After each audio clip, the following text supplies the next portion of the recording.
Hey, how's it going, everybody? It's your buddy John. It's been a while since I made a video, so I thought I'd do a kind of a fun one here. This is one I've actually wanted to do for a little while now. I want to talk about my guitar collection.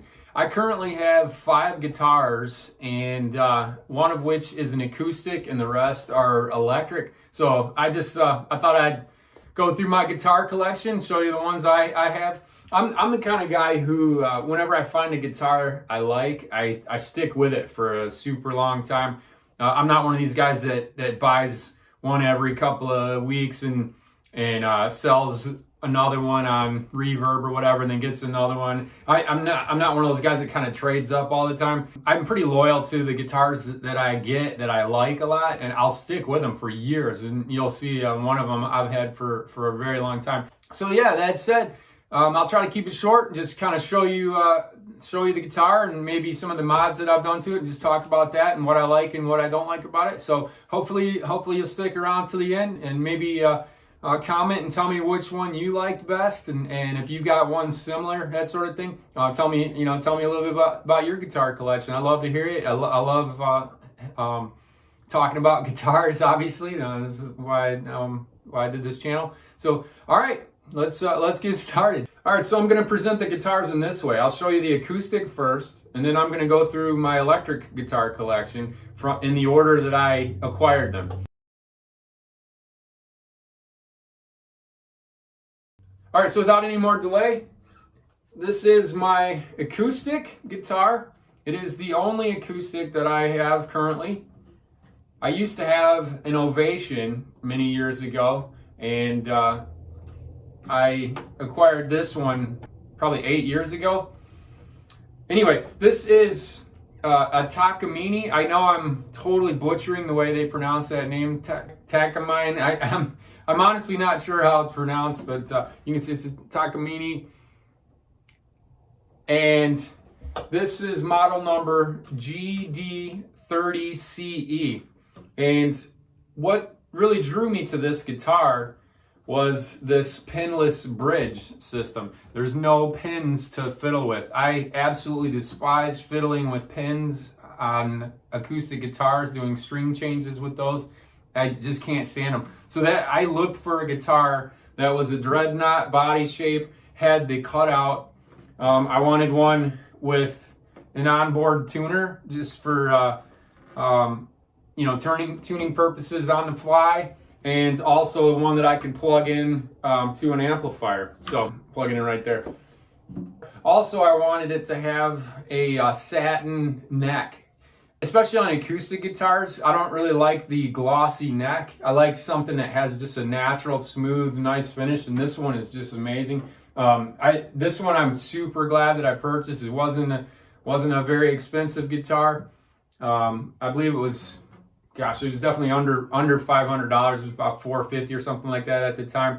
The funny thing is, I looked at their website today for this particular guitar model, and I noticed that the new ones that they have actually now have the pins. So I probably wouldn't have purchased this guitar if I was looking for it today. I would have probably tried to find a used one that had the pinless bridge, because that is like... I mean, some of you may love the pin system for acoustic guitars. Me, man, they're just a nightmare to fiddle with. But this thing, string them up through the back, and that's it.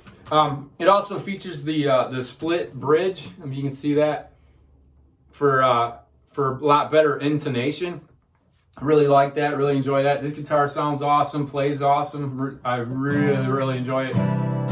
So that's my acoustic. All right.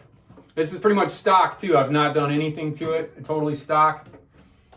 All right, let's move on to the electric guitar collection, shall we?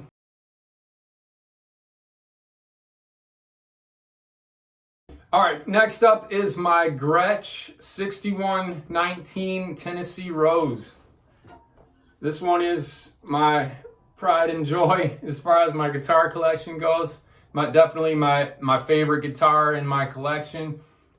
This one is kind of near and dear to my heart. I bought this one all the way back in 1996, if you can do the math there. This is my first pro-level guitar. It's the only pro-level guitar that I have. The rest are kind of mid-range in quality and expense level. This one was a pro level guitar at the time. So what got me into Gretsch guitars in the first place? I got to say probably the music of Brian Setzer. He's just one of my all-time favorite guitar players. That guy just super cool attitude and just does amazing things on the Gretsch. That and some of the jazz musicians and stuff like that playing these things, just the sounds they get from these. Also bands like The Cure, man, just the tones they get out of these. Depeche Mode, I remember they had a Gretsch, and man, I just wanted one of these for the longest time, and I finally got one. So that was actually before buying guitars online was common. I actually went to the store. I had to track down a store that sold Gretsch in my area, and I think I drove probably an hour and 15 minutes to the store, and they didn't even have this model in the store. I had to have them order it and get it to the store, and then I went back to the store to pick it up and pay for it, and I paid for it on credit. And I think it was like one of the first things that I ever paid for with credit, where I had to make payments and then actually buy the whole thing. But anyway, at the store, here's the original catalog from 1996 that I actually picked the guitar out from. So yeah, right there, all the specs. I said I want that one.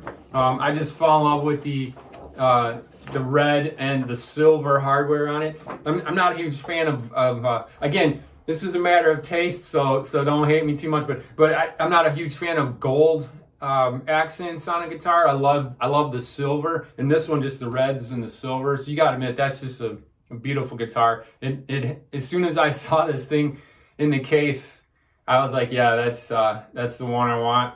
Picked it up, and the rest is history. The only thing I don't really care for this one, in hindsight, is just these neoclassical fret inlays. It's just like barely a little half moon shape. I kind of like something, a little more pronounced, but it's not I still love this thing, and I'm actually kind of cool with that because it's unique. It's the only guitar that I have that has fret inlays like that.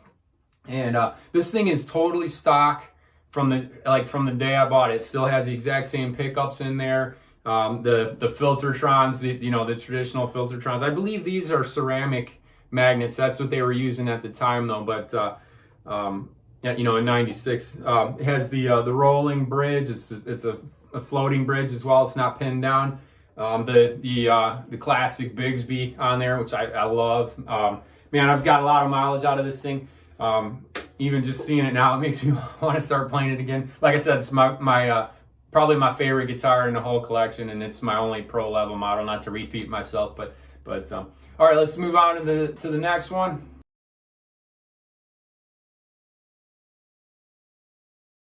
All right, next up, like I said, another Gretsch.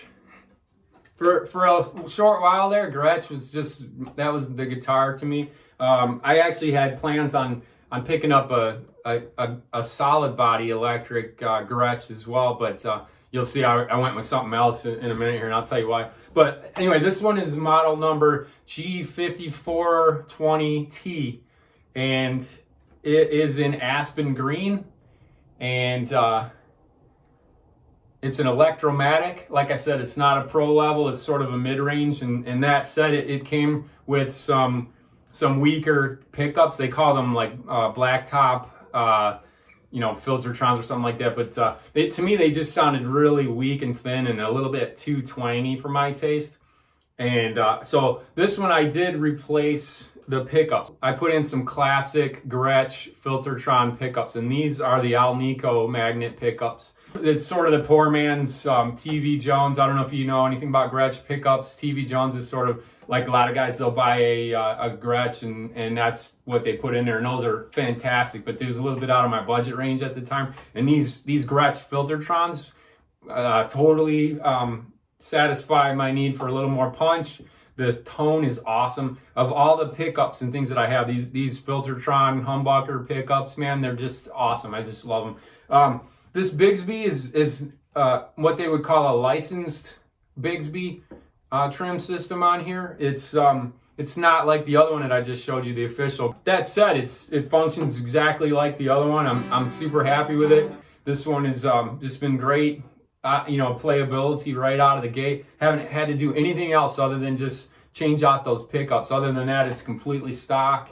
And this one, as you can see, it features these block inlays, which I totally love. It's one of the reasons why I love this one so much, and why I probably play it more than the one that I just showed you, my pro level Gretsch. It's one of the many reasons. Obviously, too, it was less expensive than that one, and I can kind of, you know, knock around with it a little bit. Not that I do.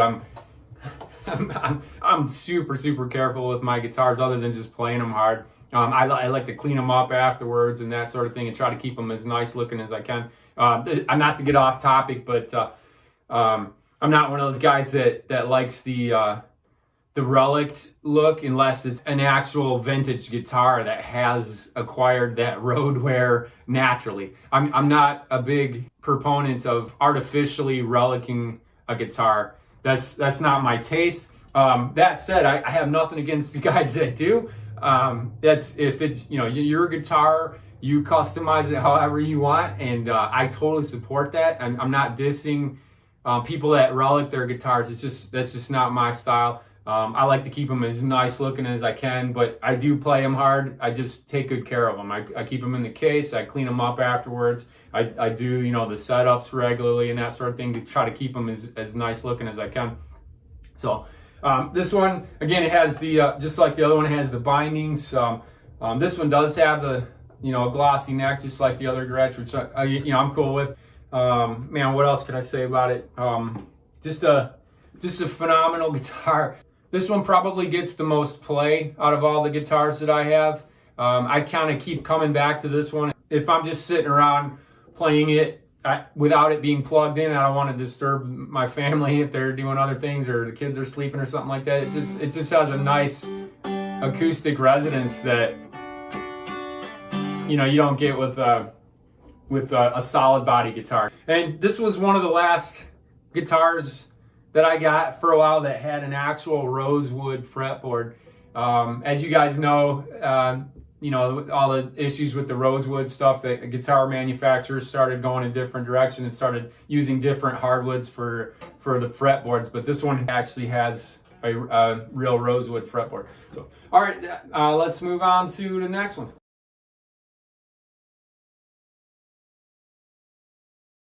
All right, so the next one, if you've been following my channel for a little bit here, this is a recent acquisition, and I'm pretty proud of it. So I was considering getting another Gretsch guitar, as I've already shared with you my love for Gretsch guitars.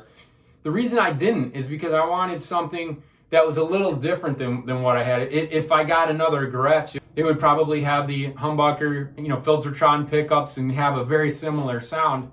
I decided I wanted to get some with the single coil pickups, and I settled on this one right here, the Squier Classic Vibe 70s Jaguar. And this thing is just been a joy from the beginning. Those two videos that I did about this very guitar have been by far the most popular on my little beginning channel here. Just a lot of great interactions with people that love the offset guitars, and man, the comments have been awesome, and just the interaction with you guys, the community that loves these guitars, these offsets. So I went with the Squier Classic Vibe because, again, it was in my price range, and this one is still stock. The only thing that I have done to it was, obviously, I had to give it a setup when I first bought it, and I've heard that that's pretty much the common thread with people that have bought these. You got to kind of give it a good setup and know what you're doing a little bit. And 9 times out of 10, you'll probably have to put a shim in the neck just to give that little bit of a back pitch and raise your bridge a little bit. And it keeps it in tune after that, and your tremolo works great. And that's what I had to do. And I also pulled off I changed out the pick guard from the red tortoise pick guard that was on there, and I also did the copper shielding, the copper foil shielding inside there, as was recommended for single coil pickup guitars. the shielding paint that they put in there wasn't that great. So I went ahead and did the copper shielding. But anyway, so yeah, this is my second newest guitar. Again, it's totally stock. I love everything about it. These block inlays. Man, I've just been really bonding with this thing. It's super fun to play. And 22 frets, which is super cool. You want to get up in that higher register. The only thing that I've had a little bit of trouble getting used to is the shorter scale. Again, it's a 24-inch scale from bridge to nut. And that said, it has 22 frets, and they're somewhat compressed, obviously, a little bit more compressed than it would be on a 25.5-inch scale, especially up in the higher register. I noticed my larger sized hands sometimes have trouble fretting some of the notes, like way up in here, just because it's compressed a little bit. But again, that's just a matter of kind of getting used to it. I still can pick this thing up and just go to town on it. I love it. This one has a Laurel fretboard, not a rosewood fretboard, which is I haven't had any issues with whatsoever. I've oiled it up with the lemon oil, and it's, you know, it feels great to me. I can hardly tell the difference between that and the rosewood ones that I have. And one other mod that I did, I almost forgot to mention, was I did go through with, what do they call them, the Scotch pad, the green Scotch pads that you can kind of roughen up the surface of the neck a little bit. It had that really glossy, a lot of layers of the poly, and it just felt a little sticky. So I went over it with one of those green Scotch-Brite pads, and just lightly, and that did the trick for me. It gave it a little bit more of a satin feel to it. I didn't go too crazy with it, just enough to suit my taste. I did not want to burn through to, you know, all the way through to the wood or anything like that. So I just maybe took off a few layers of the poly, and it's given me that like satiny kind of smooth feel that I like. So again, this one, great guitar, love it. Let's move on to the next one.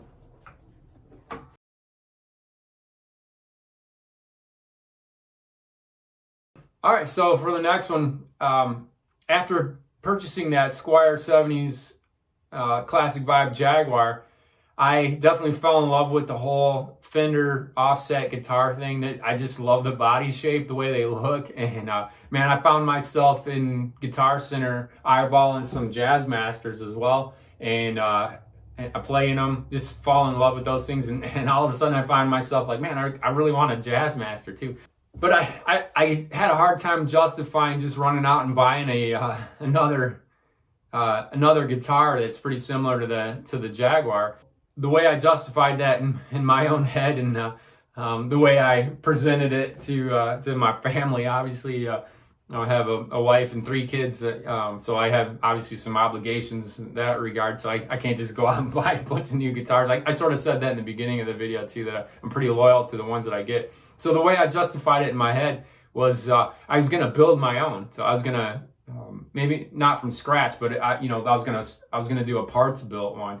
I've seen people do those, and I just kind of wanted to do my own and customize it. So that's how I sold it to myself and to my wife and everything. Don't get me wrong, my wife's awesome. She's super supportive of my guitar habit, and very encouraging. But anyway, that said,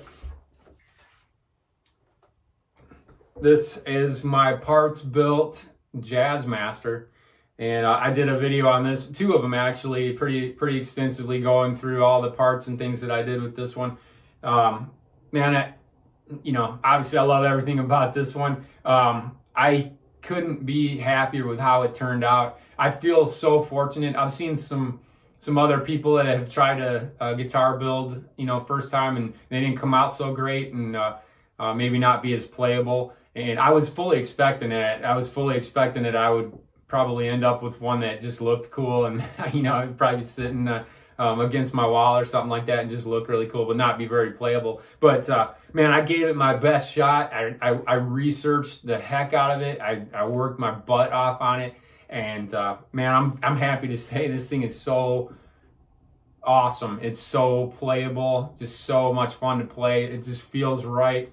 That some of the things that I said that were a little bit of a struggle for me with the Jaguar. Obviously, this is a 25.5-inch scale, and again, I somehow managed to nail that correctly when I drilled these holes and everything, put the bridge in there, and it is the perfect intonation, and it stays in tune awesome after all the hard work and everything. You can see my other video that I went through and told all about the issues that I had getting to this point. But the end result, basically what I'm trying to say is it wasn't easy. It was a lot of hard work.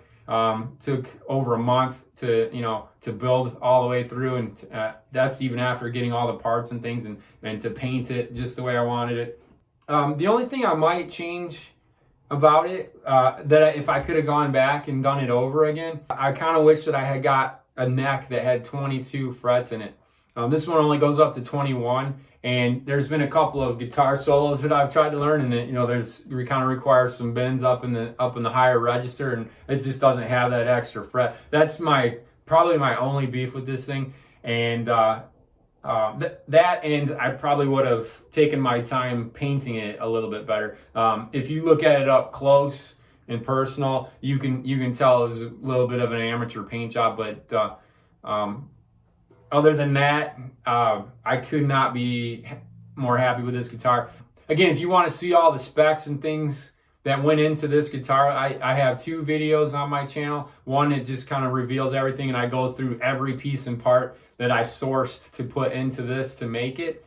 And the second one goes through, it follows me through the build of it, and that was a little bit longer watch, but it shows everything that I did to make it happen, and some of the roadblocks and things that I came up against. But anyway, I hope you guys enjoyed this. I'm curious which ones out of my collection, are your favorite. If there's something that I didn't address on them that you might have had a question about, let's say something in the comments. I'll be glad to answer those.